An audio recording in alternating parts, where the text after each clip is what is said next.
My name is Diana, and I grew up as the princess of a castle. My parents, bless their souls, had more wealth than some small countries, but they instilled in me the value of every penny. Money talks, but wisdom listens, my dad would say, while my mom insisted I learn to budget before I even knew how to spell. My luxurious life felt like a fairy tale, until it shattered. At 12, a private jet crash turned my story into a dark reality. Overnight, my grandmother took me in, and we moved to a modest home far removed from the opulence I once knew. This new life was different, where luxury lay in love and care, not material possessions.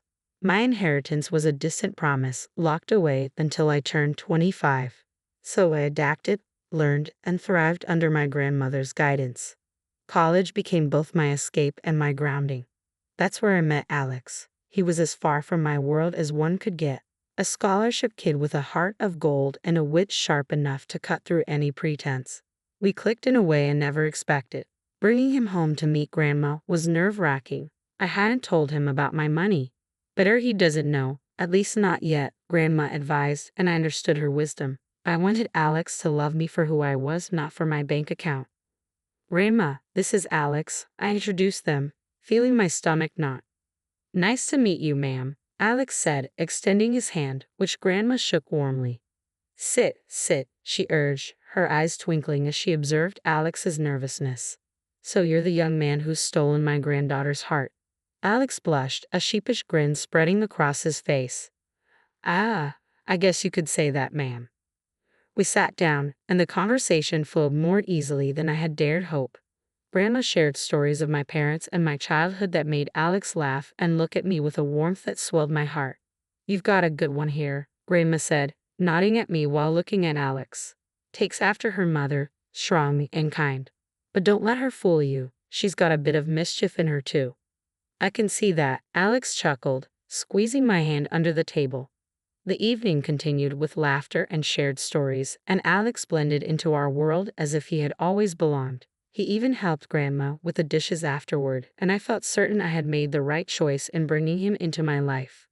As we walked out later, Alex turned to me, a serious look on his face. Your grandma's amazing, you know. Hearing about your parents and your life makes me feel like I understand you more. I nodded, a lump forming in my throat. I'm glad, Alex. There's a lot more to me than meets the eye. He smiled and pulled me into a hug. I'm here for all of it, every layer. It doesn't matter what's in your bank account, it's you I care about. I hugged him back tighter than ever before, feeling a rush of trust. But I also knew the weight of the secret I was keeping, a delicate balance I hoped wouldn't tip. The ride to Alex's parents' house was quiet, filled with a silence thick enough to cut through. I could tell Alex was nervous, his grip tightening on the steering wheel. Are you sure you're ready for this? I asked, trying to break the ice. Yeah, just, my mom can be a bit much. Don't take anything she says to heart, okay? His attempt at reassurance fell short. As we pulled up to the grand, imposing house, my stomach twisted into knots. This was it, no turning back now. We barely made it through the door when Alex's mom, Gloria, made her entrance. Her eyes landed on me like laser beams, sizing me up in a way that made my skin crawl. So, this is the girl you've been hiding, she said, her voice as cold as the marble floors. Mom, this is Alex, he started, but Gloria waved him off. I know who she is. Come, let's sit. I've prepared some tea. Gloria's command was firm, and I felt compelled to follow her as she led us into a living room that felt more like a showroom than a home. Once the tea was served, Gloria wasted no time getting to the point. I hear you were raised by your grandmother. Must have been quite a humble upbringing, she remarked, the word humble dripping with condescension. I clenched my jaw, fighting to remain calm. It was my grandmother who taught me valuable life lessons, important things, not just fluff. Gloria smirked, her lips curling slightly. And your parents? Gone too soon, I hear. Tragic, really. How does one cope without proper guidance? Alex jumped in, clearly uncomfortable. Mom, that's enough. Let's not. It's okay, Alex, I interrupted, feeling a surge of defiance. Yeah, my folks are gone, and it was tough. But I got through it. It made me who I am. Gloria sipped her tea, her gaze unwavering. Interesting. And what about your future, dear? Any plans, or are you just riding along on my son's coattails? That's done. I took a deep breath, reminding myself why I was there. I've got plans, big ones. And I don't need to ride anyone's coattails to make them happen. The air was thick with tension, and I could feel it tightening around us. Alex, bless him, tried to change the subject. Mom, let's not do this. We're here to enjoy each other's company. Gloria set down her teacup with a deliberate slowness.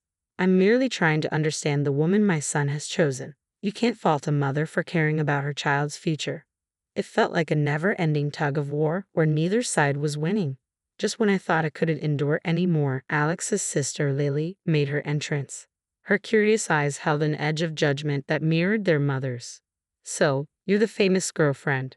Heard a lot about you, though not all of it good, Lily said, her voice dripping with disdain. I opened my mouth to snap back, but Alex stood up. That's enough. Both of you, we came here in good faith to share a part of our lives with you. If you can't respect that, then maybe we should leave. The rest of the visit was painfully awkward. Conversations felt forced, and every laugh was a little too loud. Yet Alex held my hand under the table, a silent promise that we were in this together. As we left, I couldn't shake the mix of relief and frustration churning inside me. I'm sorry about that, Alex said once we were in the car. They can be a bit intense. I sighed as the lights of the house faded in the rearview mirror. It's not your fault, but man, your mom and sister. There's something else, I said, shaking my head. Alex let out a sad chuckle. Yeah, they are. But hey, we survived, right? Survived and stronger. I leaned my head against the window, looking up at the clear night sky filled with shining stars. Maybe it was a sign, no matter how tough things got, there would always be a way through.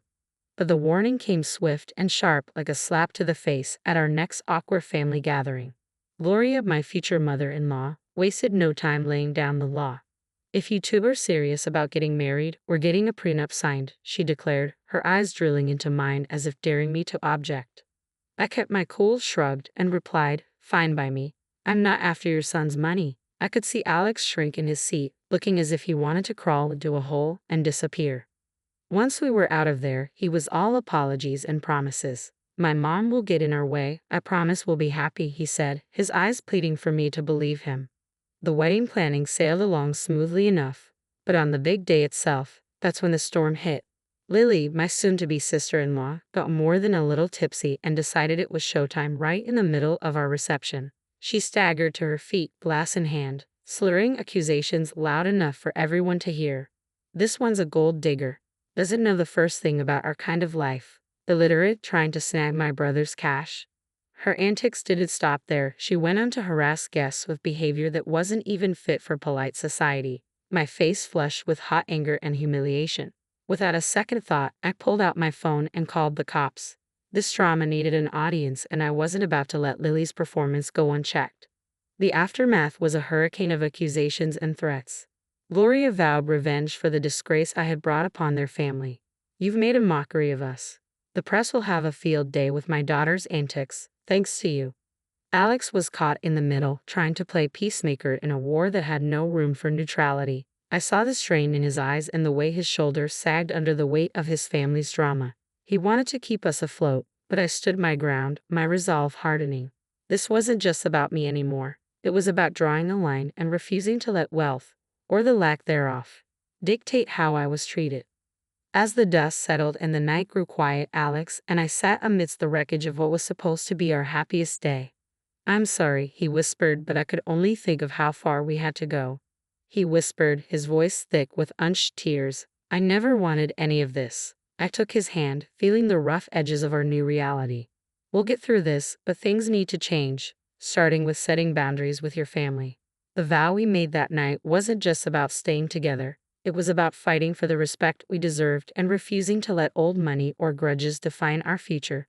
2 years slipped by since we said, I do, and those vows felt heavier with each passing day. Gloria practically vanished from our lives, and honestly, I didn't miss her one bit. But it wasn't just her absence that marked those years. It was Alex's changing attitude that really drove a wedge between us. He came home late, if at all, muttering excuses about work that never quite added up. The warmth we once shared cooled into mere courtesy. And eventually, even that faded. The tipping point came one night when he threw his jacket on the chair as it had personally offended him. You know, he said, I could have done better. married someone with a bit more class, more in line with my circle. His words stung like a slap, leaving me gobsmacked. I wanted to scream, to remind him of the fortune I had inherited, but Grandma's voice echoed in my head, urging me to be patient and to see Alex for who he truly was. So, I swallowed my truth and my hurt, biting back tears. I thought maybe, just maybe, if we had a child, it might bridge the gap between us, remind him of the love that brought us together. Alex, don't you think it's time we considered having a baby? I ventured one evening, hoping to ignite something in the man I once loved. His reaction was like a cold shower. A baby? Now, don't be ridiculous. We're not ready for that, not by a long shot. That conversation crushed me. It wasn't just his refusal. It was the disdain in his voice, the way he made it clear that what I wanted, what I thought could save us, was nothing but a foolish fantasy. Days turned into weeks, and those weeks into months of silence, living side by side but feeling more like strangers. Each rude remark, every late night, added another brick to the wall between us. I confided in Grandma, pouring my heart out over cups of tea that went cold before I could finish them. He's not the man I married, Grandma. I don't even know if he ever was. She listened, her eyes reflecting sadness and understanding. You can't make someone be who you want them to be, darling. Sometimes we see what we want to see until we can no longer ignore the truth. Her words, though heavy, carried a sliver of relief. I wasn't crazy. I wasn't asking for too much. I just wanted a partner, someone who saw me as an equal and respected me. But as the days passed, it became clear that Alex wasn't that person anymore, if he ever had been. The thought of leaving crossed my mind more times than I cared to admit, but every time it did, I pushed it away, hoping against hope that something would change, that the man I loved would find his way back to me. I went all out for Alex's birthday bash, hoping to reignite the spark in what had turned into a pretty mundane marriage. No expense was spared, and the guest list was a who's who of our closest friends. Notably absent were Gloria and Lily, my mother-in-law and sister-in-law. Their drama was the last thing I needed to ruin the night. For a moment, Alex was in high spirits, soaking in the adoration and well wishes from everyone. It felt like we were back in our honeymoon phase, surrounded by laughter and inside jokes. But that bubble burst the second Gloria and Lily crashed the party uninvited, clearly expecting to be welcomed. It turned out Alex had gone behind my back and invited them, hoping to avoid any family fallout. Their presence shifted the atmosphere, turning it tense. Lily, in true form, made a beeline for the drinks, dressed in an outfit that practically screamed, "Look at me," and not in a good way. Gloria's snide remarks flew under the radar, each one a veiled jab at me or our marriage. As the night wore on, Lily's antics escalated, fueled by champagne and a desperate need to be the center of attention. She launched into a rant about how I didn't fit into their family, how I was unworthy of their name. It was a mess, and Alex was nowhere to be found, too busy playing the good son to notice the circus unfolding around him. The climax of the evening came when Lily, a few sheets to the wind, decided to air out some dirty laundry. Waving around some documents, she slurred out insults, each word cutting deeper. The spectacle ended with her stumbling into the pool, documents flying everywhere, turning what was meant to be a celebration into chaos. I rushed over, driven more by curiosity than concern, and began gathering the scattered papers. My heart sank as I pieced together the truth. They were divorce papers signed by Alex. Each signature felt like a punch to the gut, a betrayal that left me numb. Standing there, the reality crashed over me. My husband, the man I had promised to spend my life with, had decided our journey was over without even a word. The party around me faded into a blur as I clutched the documents, Alex's signature glaring up at me, confirming what I didn't want to believe. This wasn't just a party to remember. It was the end of everything I thought we had. In the aftermath of the pool incident, I sought clarity amidst the chaos. My heart raced as I approached Alex, holding the soaked documents that had unwittingly unveiled the truth I wasn't prepared for. "Alex, what's this about?" I demanded, my voice stronger than I felt as I thrust the divorce papers toward him. Before he could respond, his mother interjected, her smugness making my skin crawl. "Oh dear, looks like your little scheme didn't work out, did it? Alex is leaving you. You thought you could trap him with a baby for his money." I stared at Alex, searching his eyes for any trace of the man I married, but he couldn't meet my gaze. His silence spoke louder than words. With resignation, I signed the divorce papers. They were just a formality now, closing a chapter of a book I no longer wished to be part of. As the dust settled, Grandma approached, her presence a calming force. She didn't need to say anything. Her eyes conveyed volumes of empathy, understanding, and unspoken support that bolstered my resolve. Then she revealed the truth, not just to me but to everyone present. "She doesn't need any of your money," Grandma declared, her voice steady and strong. "In a month, she'll turn 25 and inherit a fortune far beyond what you could imagine. She's been raised to value people over wealth, to seek genuine connections rather than financial gain." The room fell silent, the weight of her words hanging in the air. Gloria's face shifted from smugness to shock, then to a desperate greed as she scrambled to backpedal, her apologies transparent and insincere. Alex, too, suddenly seemed eager to rewrite the narrative, insisting his intentions had never been to hurt me, that he was merely influenced by his mother. But it was too late. The veil had been lifted, revealing the stark reality of our relationship and the motivations behind it.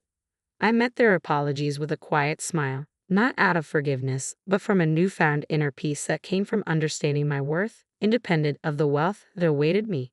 "You've shown me your true colors," I said, my voice imbued with strength. "And as for surprises, well, I've prepared another one for you." At that moment, a loud honk echoed through the tension outside. A sleek luxury car rolled up to the gate, the one I had secretly bought for Alex as a surprise. The irony wasn't lost on me. I couldn't help but let out a bitter laugh as I excused myself to step outside and confront the final act of this drama. There it was, the epitome of luxury on four wheels. A symbol of the love I thought we shared, now just another piece in the game of pretense and betrayal. Without a second thought, I slid into the driver's seat, the leather cool and unyielding beneath me, much like my resolve. Grandma, ever my rock, joined me, her presence a silent testament to the strength and dignity that ran in our blood. Turning to face the house, I felt ready to take the next step. I spotted Alex and his mother at the door, their expressions a mix of confusion and disbelief. "From now on, everything goes through my lawyer," I called out, my voice clear and stripped of the warmth it once held. "And don't worry about my stuff. I'll have a courier pick it up." Their faces, once smug and self-assured, transformed into a portrait of realization and loss, not just of the wealth they coveted, but of the person they had underestimated. With that, I turned the key in the ignition, the car's engine purring to life, a sweet sound that promised freedom and new beginnings. Grandma and I exchanged a look, a silent agreement that this was the first step toward a future unburdened by deceit and manipulation. After the revelations and dramatic exits, the air felt clearer, as if the truth had not only exposed their greed but also cleansed the path ahead. It wasn't long before the first test of my newfound resolve came knocking, or rather, calling. The phone rang, its shrill tones slicing through the calm like a knife. On the other end was none other than Lily, her voice dripping with an unfamiliar sweetness. "Hey, I just wanted to clear the air between us. We're practically the same age, right? We could be friends." I couldn't help but let out a short, disbelieving laugh. The contrast between her sugary tone and the disdain she usually exuded was striking. "Friends?" I echoed, the word feeling foreign. "You mean like how friends don't badmouth each other at parties or try to humiliate each other in front of everyone?" There was a pause, and I imagined the gears turning in her head as she searched for a response. "Well, water under the bridge and all that," she attempted feebly. "Water into the pool, you mean?" I shot back, unable to resist the jab. The silence that followed was telling. It was clear my refusal to play along had derailed her plans. "Fine, be that way," she snapped, her veneer of niceness crumbling. "You'll regret this." I hung up, feeling a mix of amusement and sadness, a stark reminder of the facades people wear and the lengths they'll go to when faced with the consequences of their actions. The temptation to retaliate lingered, a nagging thought in the back of my mind. I posted a video on social media of her falling into the pool, and it went viral like wildfire. Within an hour, 1,000 people had liked it. My sister-in-law became an internet sensation. She tried to call me, demanding I take it down, but I just blocked her. I was done with her fake sweetness and nasty attitude. A week later, my phone rang with a number I knew all too well. It was Gloria. Her voice was unnaturally sweet, offering an olive branch she hoped I would grasp. "Let's put the past behind us for Alex's sake. Can't we reconcile?" she suggested, as if the wounds were mere scratches that could heal with a band-aid of words. No, Gloria, that ship has sailed, I replied, firm but not unkind. There was no anchor in my voice, only a resolute peace. I wish Alex well, but our paths are diverging. I'm looking forward, not back. Not long after, Alex made his own attempts at reconciliation. One morning, I found a bouquet of flowers on my doorstep, the card bearing a simple, "I'm sorry. Please come back." The sight of them sparked more anger than affection. Without a second thought, I tossed them into the trash. His efforts didn't stop there. He showed up unannounced, hoping to talk things through, but I wasn't the same person he had left behind. His presence, once a source of comfort, now felt like an intrusion. One evening, as he made yet another uninvited appearance, I met him at the door with a resolve as hard as steel. "If you don't stop this, I'm going to the police," I warned, my voice steady and firm. "Your apologies can't undo what's been done.